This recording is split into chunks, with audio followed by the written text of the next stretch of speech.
Good morning बच्चों। आज राजनीति विज्ञान की इस क्लास में हम भारतीय गठबंधन की राजनीति की विशेषताएं पढ़ेंगे। पिछली दो क्लासों में हमने भारतीय गठबंधन की राजनीति के इतिहास के बारे में पढ़ा था और प्रारंभ से लेकर तो 16वीं लोकसभा तक की जो भी स्थिति थी उसके बारे में भी आपको समझाया था कि कब कौन सी लोकसभा में गठबंधन की राजनीति पाली गई। गठबंधन की राजनीति की क्या विशेषताएं होती हैं, आज की क्लास में हम इसका वर्णन करेंगे और इसके बाद भारतीय जो गठबंधन की राजनीति है इसका आलोचनात्मक विश्लेषण भी आपको समझाएंगे। तो भारतीय जो गठबंधन की राजनीति की विशेषता है उनके बारे में अध्ययन करते हैं कि 1967 में चौथे आम चुनाव के बाद की जो स्थिति उत्पन्न हुई थी वो भारतीय राजनीति के इतिहास में गठबंधन का इतिहास रहा था। किसी भी दल को जब स्पष्ट बहुमत नहीं मिलता है तो वो दल सरकार बनाने की स्थिति में नहीं रहता, यानी संवैधानिक प्रावधानों के अनुसार वो दल बहुमत नहीं मिलने पर सरकार नहीं बना सकता। इसलिए अपने सत्ता प्राप्ति के सपने को पूरा करने के लिए वो राजनीतिक दल किसी दूसरे दल या दलों के साथ एक या एक से अधिक दलों के साथ गठबंधन कर सत्ता प्राप्त कर लें। क्या विशेषता है इस गठबंधन की राजनीति की, उसी के बारे में वर्णन करते हैं। पहली विशेषता है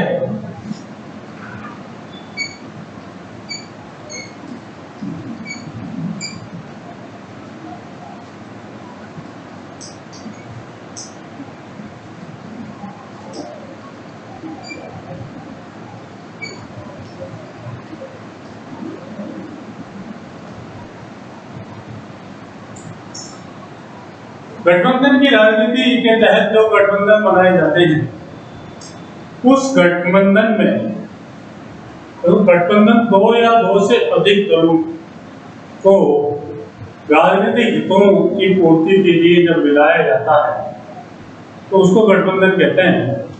और इस गठबंधन में एक विशेषता होती है कि इसमें एक दल की प्रधानता होती है, यानी चाहे वो दो दलों का हो, चाहे 3 दल हो, 5 दल हो, आजकल तो 20-20, 24-24 तक दल गठबंधन में शामिल हो चुके हैं।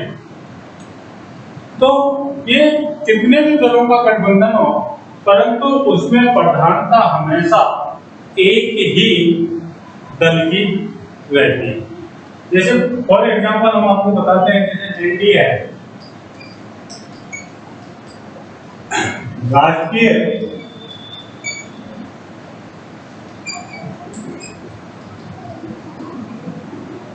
जनतांत्रिक गठबंधन,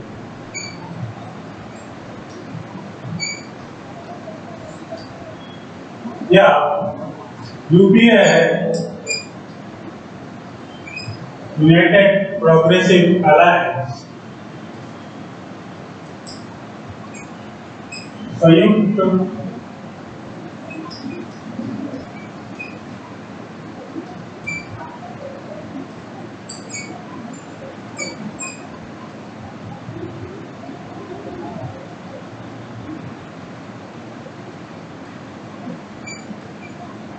प्रगतिशील गठबंधन।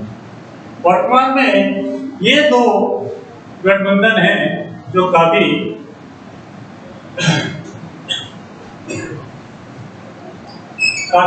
फेमस हैं इस समय भारतीय राजनीति में। और इन दोनों गठबंधनों में अगर अपन इसकी विशेषता की बात करें कि एक दल की प्रधानता, तो एनडीए यानी राष्ट्रीय जनतांत्रिक गठबंधन में जो प्रधानता है वो है बीजेपी यानी भारतीय जनता पार्टी।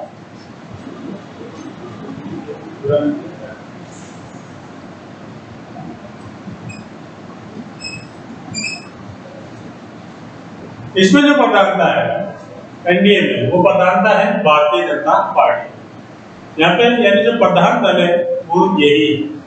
बाकी के जो दल है वो छोटे मोटे दल है या जिनको इतना ज्यादा वर्चस्व एनडीए में नहीं।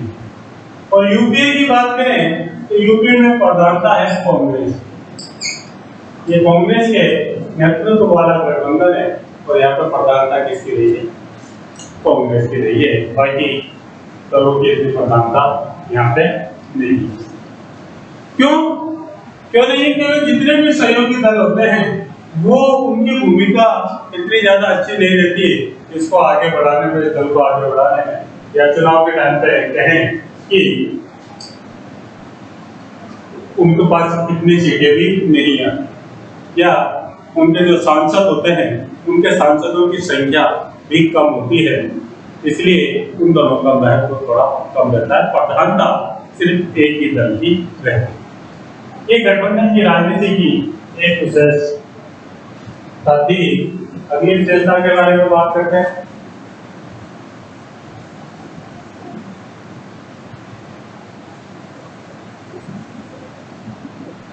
अगली विशेषता की बात करें बच्चों तो वो है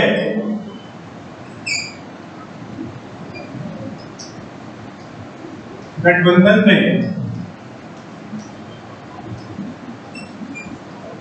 विचारधारागत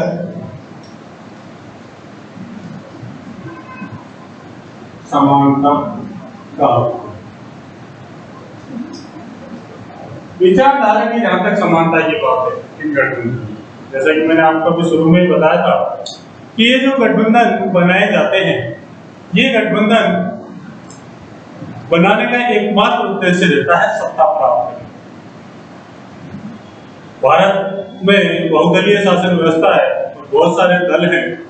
इस कारण आजकल ऐसी स्थिति उत्पन्न हो चुकी है 1967 के बाद कि किसी भी दल को स्पष्ट बहुमत नहीं मिलता, फिर शंकु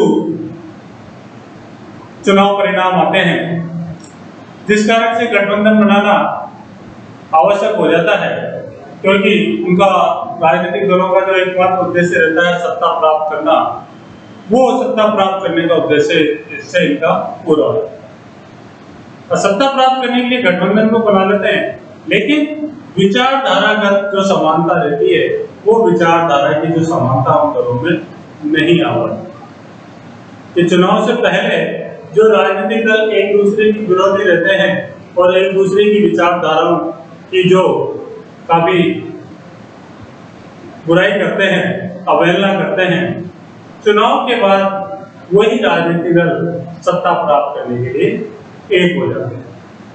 यानी विचारधारा की समानता यहाँ पे देखने को मिलती है। पश्चिम बंगाल की बात करें तो सीपीएम,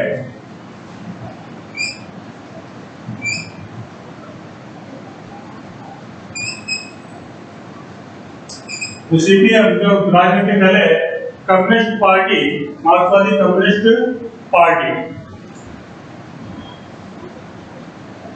इसने समर्थन किया किसको? कांग्रेस। मार्क्सवादी कम्युनिस्ट पार्टी ने समर्थन किया किसको? कांग्रेस। और दोनों ही दल, चाहे मार्क्सवादी कम्युनिस्ट पार्टी हो चाहे कांग्रेस हो, दोनों ही एक दूसरे के विरोधी विचारधारा है। पश्चिम बंगाल में भी इन्होंने विधानसभा चुनाव में गठबंधन किया और वहां पे भी मात्र इनका उद्देश्य यही था कि सत्ता प्राप्ति के 2016 में वहां के चुनाव हुए। दूसरे एक उदाहरण देते हैं आपको कि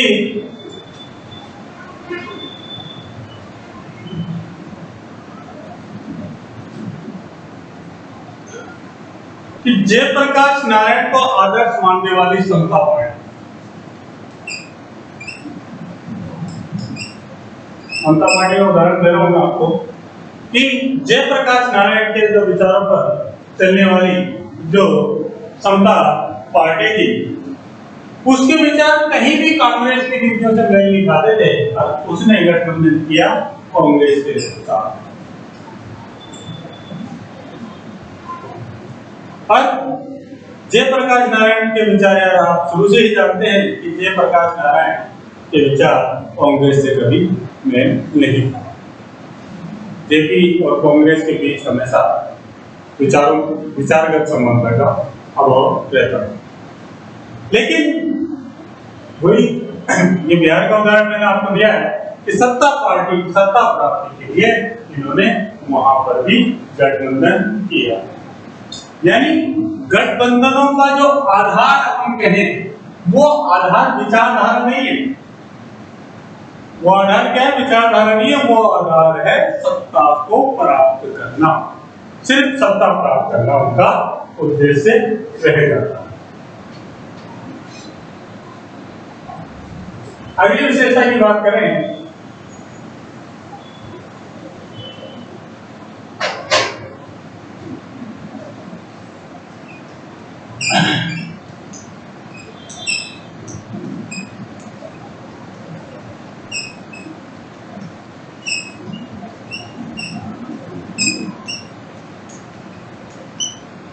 गठबंधनों में स्थायित्व नहीं होता।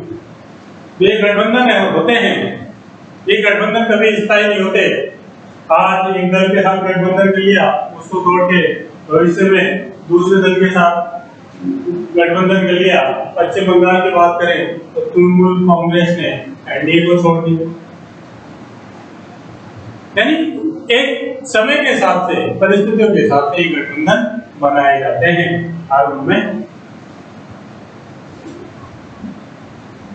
मेल किया जाता है कि किस समय कौन से गठबंधन में किसी दल को शामिल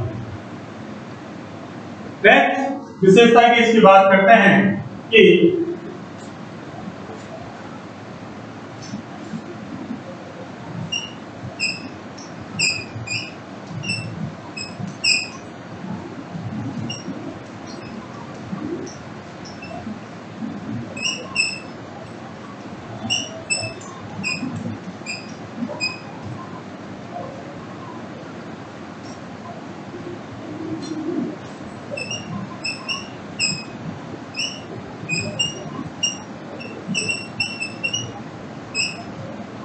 गठबंधन में स्पष्ट विचारधारा का अलगाव का अभाव।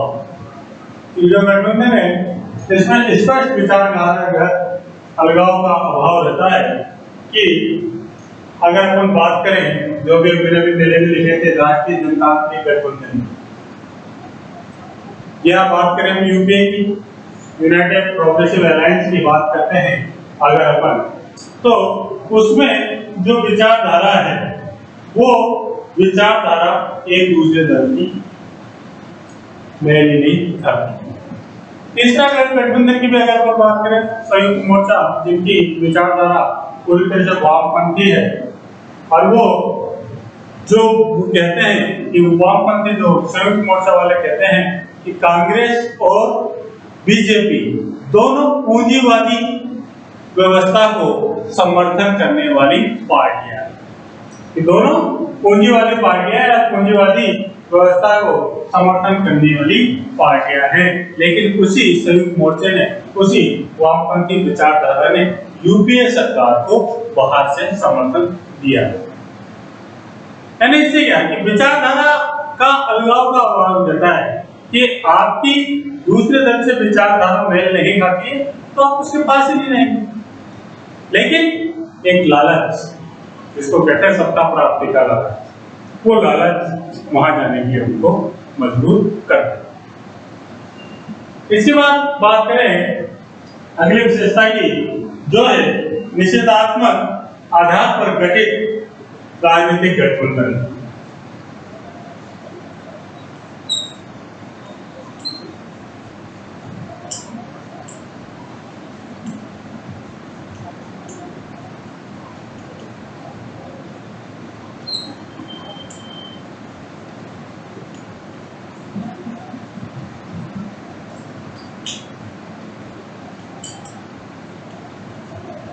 निषेधात्मक आधार पर गठित राजनीतिक गठबंधन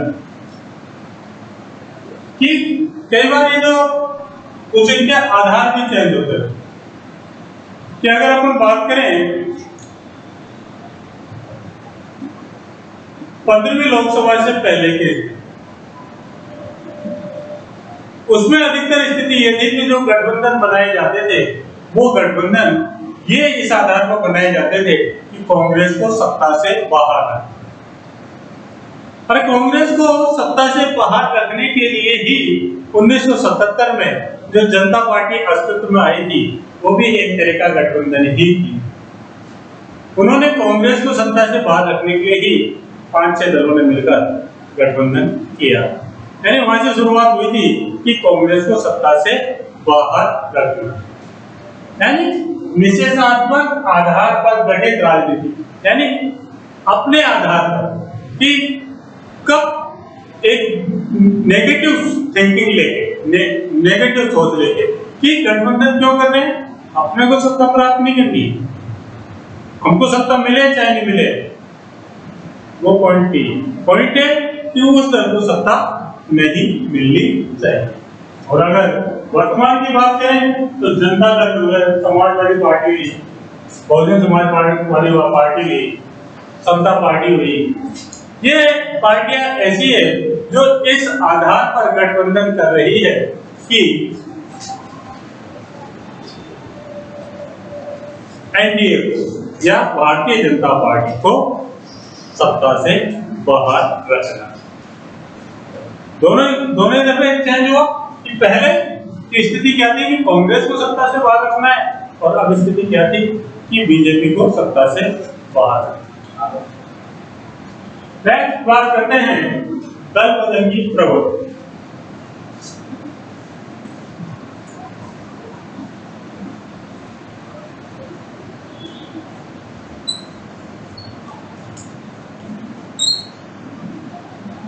गठबंधन की राजनीति में एक दल बदल की प्रवृत्ति भी देखने को मिलती है कि कई नेता होते हैं जो आया राम गया राम की नीति में विश्वास करते हैं।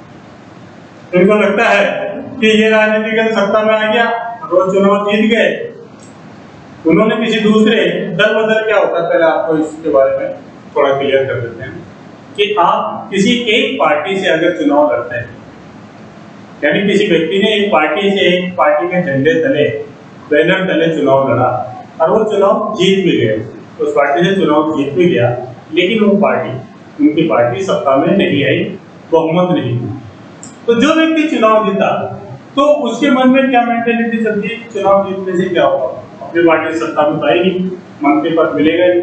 और आजकल जो हमारी चुनाव परिणामों की स्थिति आ रही है और वाली इलेक्शन को विधानसभा की या लोकसभा की स्थिति आ रही है, तो उस समय क्या होता है कि ये जो राजनीतिक दल के व्यक्ति जो चुनाव जीत के आते हैं, ये राजनीतिक दलों को 2-4 सीटें मिलती है, ये पलटकर अपना दल छोड़कर कहाँ जाके मिल जाते हैं, दूसरे दल में, यानी जिस दल को ज्यादा सीटें मिली या बहुमत मिलने की, जो जिस दल के सत्ता में आने के ज्यादा आसार है या जो दल सरकार बनाने की स्थिति में जाता है, तो उस दल में जाकर ये मिल जाता है।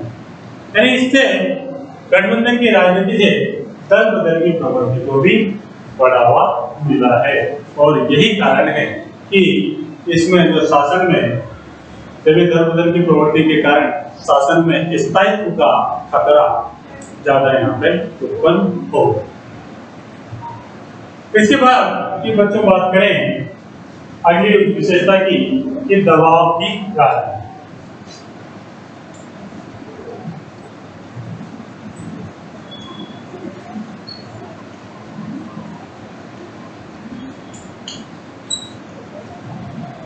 अगर कोई दल या बहुत सारे दल मिलकर गठबंधन कर लेते हैं और गठबंधन करने के बाद वो सत्ता भी प्राप्त कर लेते हैं, चुनाव में किसी तरह से वो सत्ता भी प्राप्त कर लेते हैं, तो सत्ता प्राप्ति के बाद जब सरकार बनती है तो सरकार बनने के बाद ये जो दल एक दूसरे को समर्थन देते हैं, नए दलों को समर्थन देते हैं, तो वो दल फिर वो अपनी मनमर्जी चलाते हैं, यानी सरकार पर दबाव डालते हैं।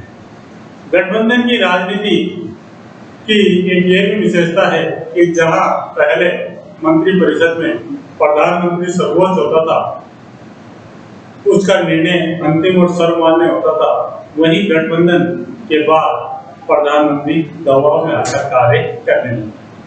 क्योंकि अगर जिन दलों ने समर्थन दिया है उन दलों ने का कहना नहीं माना तो क्या होगा, वो समर्थन वापस चलेंगे और सरकार नीचे गिर जाएगी। यानी वो दबाव में आकर कार्य करते हैं। एक उदाहरण मैं आपको बताऊं, तृणमूल कांग्रेस की जो नेता ममता बनर्जी, उन्होंने सरकार पर उस समय दबाव डाला था, एनडीए सरकार पर उस समय दबाव डाला था कि अपने दल का रेल मंत्री वो अपने दल का चाहती थी और रेल किराए में जो बढ़ोतरी की गई थी वो बढ़ोतरी भी वो कम करना चाहती। और जब उन्होंने अगर सामने वाले दल ने इनकी बात नहीं मानी तो उन्होंने समर्थन वापस लेने की धमकी दी, तो मजबूरी में सरकार को उनकी बात माननी पड़ी। यानी कहने का मतलब है, ऐसा कई बार होता है कि जब राष्ट्रीय महत्व के विषय पर क्षेत्रीय महत्व के विषय हावी हो जाते हैं, जबकि पहले देश हित होता है, देश हित के बाद हम किसी क्षेत्र विशेष के हित को महत्व दे सकते हैं। परंतु गठबंधन की राजनीति की स्थिति में जो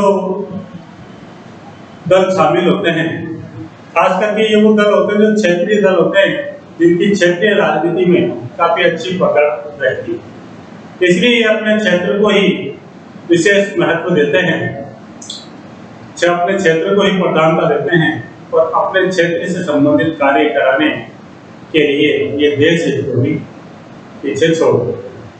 यही कारण है कि गठबंधन की राजनीति एक दबाव की राजनीति बनकर रह जाती है और जो भी सत्तारूढ़ पार्टी है या जो भी गठबंधन का प्रधान दल है, उस दल को इन अन्य दलों के दबाव में आकर कार्य करना ही पड़ता है। बच्चों, ये गठबंधन की राजनीति की कुछ विशेषताएं थी। इन विशेषताओं के अलावा भी हम कह सकते हैं कि गठबंधन की जो राजनीति की शुरुआत तो भारत में हो चुकी है, तो यूं कहें कि वर्तमान में भी अगर बात करें, 16वीं लोकसभा में भी बात करें, तो 16वीं लोकसभा में जो सरकार बनी है वो गठबंधन की सरकार है, जबकि इस समय बीजेपी को पूर्ण बहुमत की स्थिति प्राप्त है। बीजेपी अपने पूर्ण बहुमत की स्थिति को प्राप्त है, चाहती तो वो सरकार बना सकती थी, अकेले सरकार बना सकती थी, लेकिन नहीं, क्योंकि ये चुनावी ये जो गठबंधन था ये चुनाव से पहले का बना हुआ था।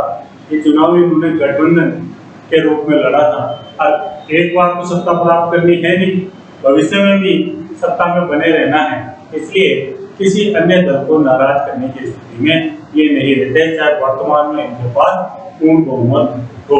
इसलिए कहने का मतलब है कि गठबंधन की राजनीति की कुछ जो विशेषताएं हैं, उन विशेषताओं से यही परिलक्षित होता है कि सरकार पूर्ण रूप से अपना कार्य, स्वतंत्र रूप से अपना कार्य नहीं कर पाती है, दबाव में रहती। इसके बाद एक छोटा सा पॉइंट और आपके इसमें आता है कि गठबंधन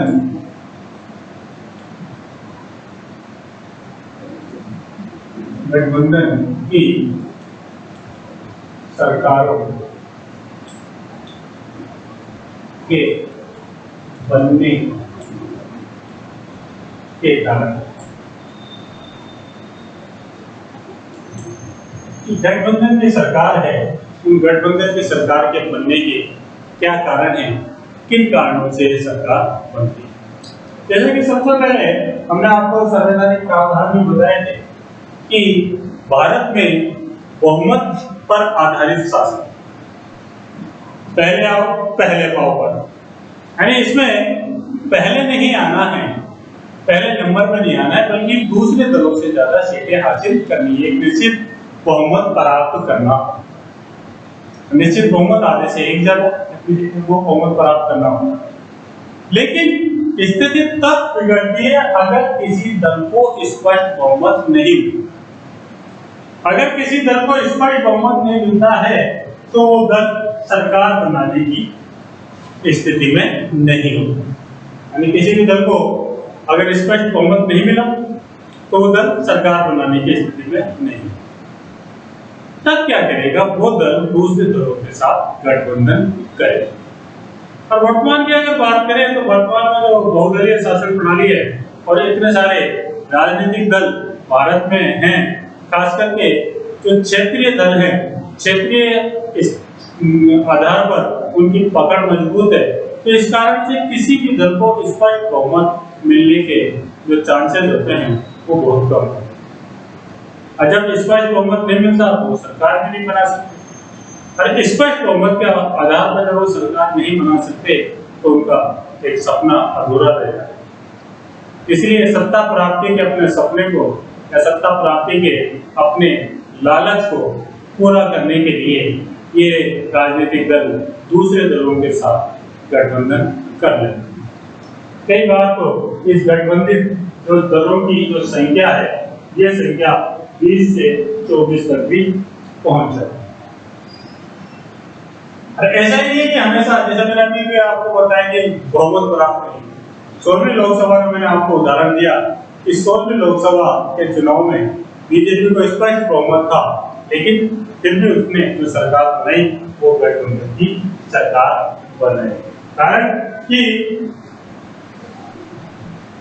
भारत विविधताओं से भरा हुआ देश है, जिसमें सभी वर्गों को, सभी धर्मों को, सभी जातियों को, सभी भाषाओं को एक स्पष्ट प्रतिनिधित्व देना पड़ता है। और ऐसे जहां अलग अलग जाति के लोग रहते हो, जहां अलग अलग धर्मों के, अलग अलग भाषा बोलने वाले, अलग अलग संस्कृति मानने वाले, जिनके रीति रिवाज अलग हो, खान पान अलग हो, वेशभूषाएं अलग हो, ऐसे सब लोगों को एक करने के लिए एक विचारधारा काम नहीं करती। इसलिए अपने अपने क्षेत्र पे जो दल ज्यादा पावरफुल रहता है वो दल सरकार के साथ मिल जाते हैं और सब लोगों की जितनी भी क्षेत्रीय विविधताएं हैं, इन लोगों की वर्गों की पूर्ति के लिए, यानी वर्गीय हितों की पूर्ति के लिए ही इन राजनीतिक दलों का निर्माण, कि एक राजनीतिक दल का निर्माण इसलिए हुआ कि वो इस वर्ग के हितों की पूर्ति करेगा, दूसरे राजनीतिक दल का निर्माण इसलिए हुआ कि वो फलाने वर्ग के हितों की पूर्ति करेगा। लेकिन वो पूर्ति जब करेगा जब वो सत्ता में है। और एक वर्ग के समर्थन के साथ सत्ता में आना बहुत मुश्किल है। इसलिए उस क्षेत्र से तो समर्थन में आ जाता है, लेकिन संपूर्ण बहुमत प्राप्त करने की स्थिति में वो राजनीतिक दल नहीं था। इसलिए भारत में सैकड़ों राजनीतिक दलों का गठन हो रखा है, अलग अलग वर्गों के हितों की पूर्ति, और अपने अपने क्षेत्र में वो सक्रिय भी रहते हैं। हर चुनाव के टाइम पे चुनाव में बीजेपी वो प्राप्त करते हैं, लेकिन बहुमत हासिल नहीं होता। और बहुमत हासिल नहीं होता तब स्थिति कहीं की आती है, तब स्थिति आती है गठबंधन। तब उनको सत्ता प्राप्ति के लिए गठबंधन करना होता है। और यहीं से भारत की राजनीति, गठबंधन की, भारत में गठबंधन की राजनीति की शुरुआत हो जाती है। यही कारण है कि जब गठबंधन के सरकारों के बनते हैं, और अब तो यूं कह सकते हैं शायद कि ये गठबंधन का जो होना है वो भारतीय राजनीति का एक स्थायी तत्व बन गया है। यानी जो भी गठबंधन कर रहे हैं, ये गठबंधन भारतीय राजनीति में एक स्थायी तत्व बन गया है, जो शायद निरंतर जारी रहने की उम्मीद जिसकी है। तो बच्चों, ये गठबंधन की राजनीति के कारण थे। अगली क्लास में हम आपको इस भारतीय गठबंधन की राजनीति से ही संबंधित कुछ बातें और बताएंगे, जिनमें गठबंधन की राजनीति का हम आलोचनात्मक विश्लेषण आपके समक्ष प्रस्तुत करेंगे। जैसे कि गठबंधन की राजनीति के क्या लाभ होते हैं, क्या फायदे होते हैं, जिसके कारण ये गठबंधन की राजनीति एक अच्छी राजनीति साबित होती है।